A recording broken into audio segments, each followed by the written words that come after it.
Bienvenidos a este nuevo análisis. Hoy vamos a ir directo al grano, con un tema que es, francamente, el pilar de cualquier sociedad que funcione, la búsqueda del juez verdaderamente imparcial.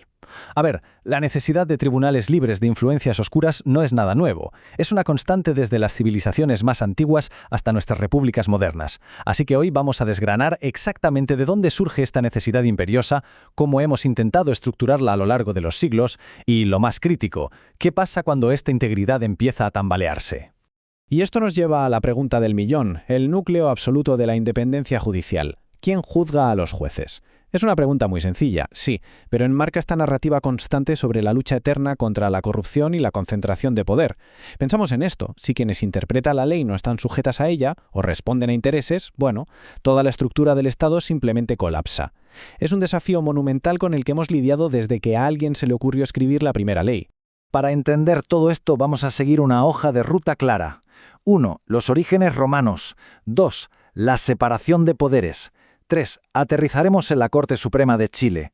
4. Analizaremos la actual crisis de independencia y corrupción. Y 5. Veremos cómo recuperar la confianza. Empecemos con el punto 1. Orígenes romanos. El problema antiguo. Para captar el peso de esto, tenemos que dar un salto de más de 2000 años atrás, a la antigua Roma. Imaginen que están ahí, en el lugar donde se libraron las primeras grandes batallas por una justicia, digamos, transparente. Al principio, Roma funcionaba con lo que llamaban el derecho pontifical, y esto era un caos, porque eran tradiciones que no estaban escritas en ninguna parte y estaban controladas exclusivamente por la élite, los patricios. Quienes no pertenecían a ese círculo cerrado, básicamente no tenían ni idea de cómo iban a ser juzgados. Las decisiones eran totalmente arbitrarias, pero la presión social hizo lo suyo y provocó una revolución legal enorme, la creación de la ley de las 12 tablas por ahí del año 450 a.C. Al poner las leyes por escrito y hacerlas públicas, de repente se eliminó esa ambigüedad casi mística. Fue el primer paso gigante para tener un acceso técnico a la justicia y frenar el poder absoluto de unos pocos. Es fascinante ver cómo estas ideas legales viajan en el tiempo, ¿verdad?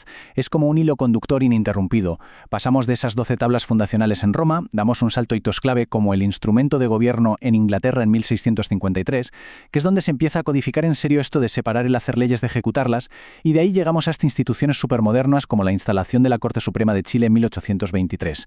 Más de 2000 milenios buscando la certeza legal. Lo que nos lleva al punto 2. Separación de poderes. La solución estructural. Ahora, la historia nos dejó una lección clarísima. Simplemente escribir las leyes no bastaba para evitar la tiranía. Y aquí entra la ilustración. De repente tenemos a estas mentes brillantes dándose cuenta de que el poder mismo tenía que dividirse para sobrevivir. Antes, el modelo monárquico apostaba todo al poder concentrado. Pensadores como Jim Bodin decían que la soberanía tenía que ser absoluta, indivisible. O sea, el rey creaba la ley, la ejecutaba y encima te juzgaba con ella, el combo completo. Pero luego llegan teóricos como John Locke y cambian completamente el juego con el poder separado. La idea revolucionaria aquí es que la capacidad de ejecutar las leyes y la capacidad de juzgarlas tienen que estar en cajas separadas, en manos distintas. Era, y sigue siendo, la única forma de garantizar una independencia real. Y honestamente, pocas frases capturan esta urgencia tan bien como la de James Madison. Él dijo, la acumulación de todos los poderes, legislativo, ejecutivo y judicial, en las mismas manos, puede pronunciarse con justicia como la verdadera definición de tiranía. Así de contundente. Y el punto clave a recordar aquí es que mantener estas funciones separadas no es solo un trámite burocrático aburrido, es literalmente el escudo que protege nuestras libertades de todos los días contra el abuso de poder. Pasamos al punto 3. La Corte Suprema de Chile, aplicación moderna. Si tomamos toda esta teoría histórica y la aterrizamos en el mundo real de hoy, la Magistratura Suprema de Chile es un caso de estudio espectacular. Se creó con la Constitución de 1823 y es la cúspide indiscutible del sistema judicial chileno. Pero ojo, no solo se dedican a dictar jurisprudencia, también tienen la superintendencia directiva, correccional y económica sobre casi todos los tribunales del país. Es súper interesante notar que es una de las instituciones de este tipo más antiguas y con funcionamiento continuo en toda América Latina. Fue diseñada exactamente para ser ese árbitro imparcial definitivo que llevamos buscando desde Roma. Claro que, para manejar esta misión titánica sin perder precisión, el tribunal no es solo un bloque gigante de jueces tomando decisiones al azar. Trabajan divididos en 4 salas especializadas. Para que se den una idea, la primera sala ve todo lo civil y comercial. La segunda está dedicada a lo penal. La tercera maneja temas constitucionales y contencioso administrativos. Y la cuarta resuelve todo lo laboral y previsional. Esta división tan meticulosa es básicamente la respuesta moderna para asegurar un acceso sumamente técnico a la justicia. Cada magistrado está en su elemento, aplicando su especialidad, y eso aleja los veredictos de cualquier tipo de improvisación. Llegamos al punto 4. Independencia y corrupción. La crisis actual. Pese a todos estos siglos perfeccionando la estructura, sabemos que ningún sistema es invulnerable, y aquí es donde chocamos de frente con la realidad institucional de hoy. Hay un dato, un número muy específico y bastante crítico: 4. Ese es el número de asientos que estaban vacantes en la conformación titular de 21 miembros de la Corte Suprema chilena hacia principios de 2026. Un número que francamente refleja turbulencias enormes golpeando justo en el corazón del sistema. Vamos a ver los datos oficiales sobre el porqué de estas ausencias. Una de las vacantes es simplemente el curso natural de las cosas, la jubilación de la ministra María Teresa Letelier.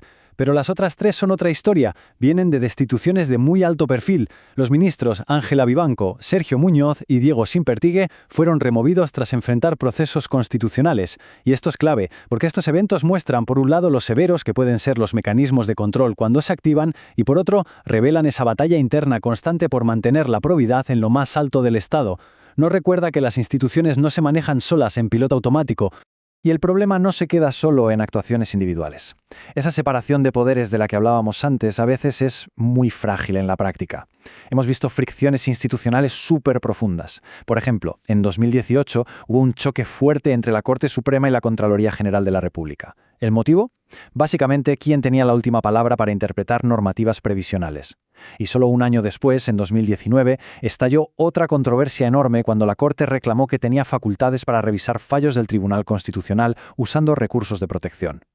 Son batallas territoriales, jurídicas, que nos muestran lo increíblemente complejo que es mantener los límites claros cuando hablamos de instituciones con tanto poder. Finalmente, punto 5. Recuperando la confianza institucional. La resolución.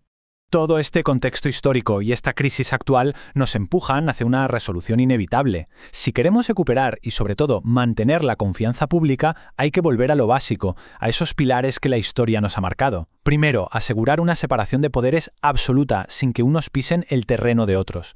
Segundo, garantizar un acceso a la justicia que sea puramente técnico e imparcial, completamente blindado contra presiones de afuera. Y tercero, una lucha sistemática y sin cuartel contra la corrupción. Al final del día, para eso se inventó la ley escrita en primer lugar, para protegernos.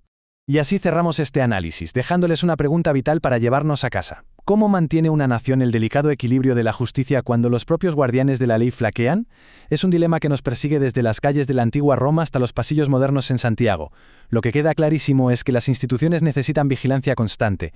Mantener la probidad y la separación de funciones requiere esfuerzo diario, es la piedra angular de la democracia, y sin ella todo el sistema corre peligro. Ha sido un recorrido histórico y actual fascinante, y esperamos que deje mucho en qué pensar sobre el peso real de una justicia verdaderamente imparcial.